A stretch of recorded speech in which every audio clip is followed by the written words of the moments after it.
Now we've got Coach Campbell here following TCU's selection for its 10th NCAA tournament. We'll let Coach share his first thoughts on the 2 seed and having the chance to host games, and then take any questions you guys have.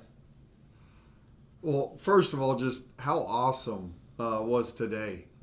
When you do these things and you open them up and just allow the fans to come be a part of this experience, you don't know how many are going to come, and the turnout when is unbelievable. And I got a chance to stand up there and turn around and actually see how many people were up in the crowd. I was speechless, and so it's just so neat, the fan base that has come out this year, and especially that came out today to enjoy the selection show with us. And a 2 seed, obviously, you kind of follow, ESPN's bracketology and Charlie Cream, and he had been having us, at a 2 seed for a while now, so we thought there was a pretty good chance that's what would come to fruition, and obviously it did.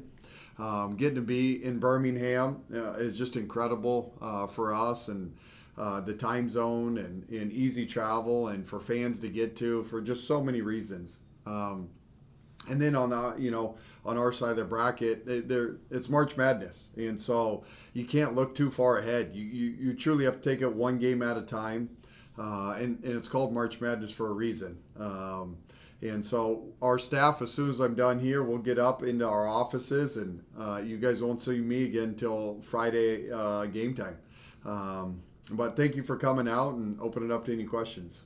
The experience this group had, I know it's their first run together, but there's plenty of Final Fours, plenty of Elite Eights. How much confidence, or I guess, how much easier does that make your job as a coach preparing your guys? Oh, for sure. Yeah, great question. And we're so old with that, in a group that's battle tested individually, and then this year, the Big 12 tournament, 3 games in 3 days. Win or go home environment 3 times in a row against, the Big 12 has great teams. And so I think you got to see this team's true DNA, at the Big 12 tournament, and what they're really made of, and their spirit and fight to win 3 games in 3 days is a glimpse into March Madness. So, but just our starting group, Donovan played in the Elite Eight a year ago. Haley's played in a Final Four. Sedona's been a part of the number 1 team in the country. Agnes has won a national championship.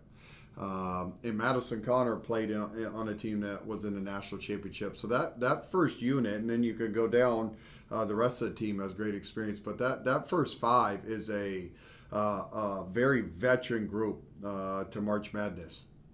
Coach, you mentioned the bracketology and the projections that, that this was, you had an idea this might happen being a 2 seed, but when you see it go up, knowing what you put into this, what's the feeling? Oh, it's surreal. It truly is. This whole journey is surreal. The last 2 years and everything that's unfolded is surreal. And so you kind of feel like you're living in the movie as this thing just keeps unfolding. And it's we truly set these 2 goals in June, is have a chance to compete for a league title and try to put yourself in position to host and be a top 16 overall seed. And this team did both of those. And you grind for those 10 months because it is such a massive advantage to get to play at home during March Madness. And Schollmeyer's been incredible all year, which we haven't been beaten here yet. And so I hope the fans and the community come out. It's the first time March Madness has ever been held here in Fort Worth. And so what a neat opportunity for this community, the basketball community, in just the DFW Metroplex to be able to come and be a part of March Madness. So I'm excited. Friday can't get here soon enough. Coach, you never were shy about talking about earning that top 16 seed. Yeah. Almost from day one. What do you tell your team now as far as the goals that you set? Yeah, now it's you have earned the opportunity to earn a 40-minute game, and you can't look ahead. And it happens every year, all these upsets that you see all over college basketball. But because of our veteran group, I think they sense it, they understand it, and they know what it takes. And so we're going to be locked in on Farley Dickinson. And we won't even look ahead, and there will be coaches. We'll divide the scouts up. That'll have the scouting report ready, right after the press conference of our first game, and we'll dive into that next one. And that's how you have to take March, is one at a time. You start looking ahead, you stub your toe. You talk about this season kind of being a surreal experience and all these things. Have you had an opportunity to kind of enjoy it? Because you always have to kind of look forward and look at the next thing. Like you said, it's one game at a time. No, you don't get a chance. We're gone recruiting. After the Big 12 tournament, there's state tournaments all around the country and high school kids that you've been recruiting all the last 2 years, and so you pop into those games and you're making phone calls. The portal is going on because grad transfers, and then if there's a coaching change, those kids automatically get to go in the portal. So. It's a blur. And right now, we're still working really, really hard on building a program that will be here for years to come and to be at the pinnacle of women's basketball. And so you got to keep your foot on the gas pedal. And so our staff has done just an amazing job. We gave the kids a couple days off for them to, catch their breath. And then now it's spring break. So it's kind of neat that they have nothing on their plate and they get to just be focused on basketball and March Madness. You mentioned the recruiting and you mentioned those great NCAA tournament resumes of so many of your players. When you think about building this program the last 2 years, Coach, how have you recruited like you have? How have you built this into what it is? Yeah, great question. It's relationships is number one. There's just so many ties from me and my staff with each one of these kids that came here. And then to come here, with where the program was as a 1-17 team, and there's 4 of these kids, Una and Agnes and Madison and Sedona, were the first batch that came here that has been here from day one with us all the way through. Those 4 kids, for them to come take on this challenge with us, those 4 kids forever, but they're fearless. The best thing we had originally to sell was playing time. And then, as we flipped the program, after year 1, you had the biggest turnaround in college basketball at the Power 4 level. And it started attracting even another crop of elite level kids. But almost all those kids, you still had a connection or tie with. And so this thing's been built through relationships, and it'll continue to be built that way. I think our staff has done an incredible job vetting the right young women. And to get a locker room, a culture, to get a group to play with the spirit and joy that they do, because it's hard. It's really, really hard to do this. And this group is having an absolute blast as they're grinding through this thing. And I think it's also a testament to TCU, the type of young women you can attract here. Haley's kind of the pinnacle of our sport and could have gone anywhere in the country. And she had 9 months left of college basketball. And I think it says a lot that she chose to come here.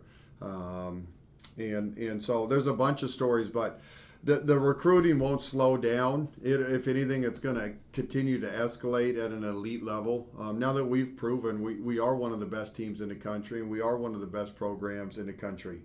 And so it's fun. There's been just an incredible response on the recruiting trail as this season has unfolded. And I think it's easy to see. People just love watching us play. I think our offense and the way we play the game is very attractive. You mentioned responses in that answer, and I saw you clapping when you saw other Big 12 teams pop up. Just talk about the representation of the league in the bracket. Oh, man, I'm the Big 12's biggest fan. Now that we're done battling each other, it's so neat. And that's what it's about. You're in the Big 12 to get each other better, to compete for a league title. I think the coaches in the Big 12 have just a really neat relationship with each other and a healthy respect for each other. Now that it's March Madness, West Virginia, let's go. And Baylor and Kansas State, Oklahoma State, Utah. Hopefully I didn't miss any of them. Who? Iowa State, yeah, they're in the playing game, I think. It is awesome, and that's what it's about. Is to it's good for our league, to have success as a whole. And I think the Big 12 is one of the premier leagues in the country. I'll take that group of teams against anybody. So it's fun. I was excited. I actually was cheering and clapping each time I saw one of their names pop up. And then also, I believe the broadcast mentioned that there was only one team that won the regular season and the conference tournament this year. Have you had a chance to really kind of just reflect on the fact that you're the only team that did that? Yeah, I have. It's incredibly hard to do. And I think it's even harder to do the way we did it, where the last game of the regular season was a very emotional winner take all for a league title on the road against your rival. And to enjoy that moment, briefly turn the page, head to Kansas City, and win 3 games in 3 days. And I know some people have talked about our depth. Our depth wasn't an issue playing 3 games in 3 days. This group is just special, and so to win a league title and a tournament championship is I've done this now 18 years. It's incredibly hard to do, and so just really proud of this group, and it shows the character. That to do that, you have to have just an elite culture, elite group of people, and mindset to not relax and to get it done. Got time for 2 more questions for Coach. I know you talked about not looking anywhere past Fairleigh Dickinson. Haley was asked about facing Louisville if that happens. It basically said she plays every team the same way. How have you seen her showcase that ability to treat every opponent the same way? Man, Haley, that's one of Haley's gifts. She hasn't had a bad game, and what I mean by that, not makes or misses, not assists or turnovers. Haley, the moment she steps on the court to go compete, she gives you everything she's got every time she steps on the court. It's incredible, and you guys don't get to see behind the scenes, but when it's go time in practice, she hasn't had a bad practice. She doesn't have a bad workout. You don't ever have to tell Haley, hey, we got to crank it up. Haley's superpower is her ability to lock in and give everything she's got every time she steps on the court. And that could be an individual workout with just her and a coach. That could be our practice, or that could be a game. And it doesn't matter who the competition is. That's a trait that very few athletes have. Anything else for Coach? All right, we'll see you guys Thursday.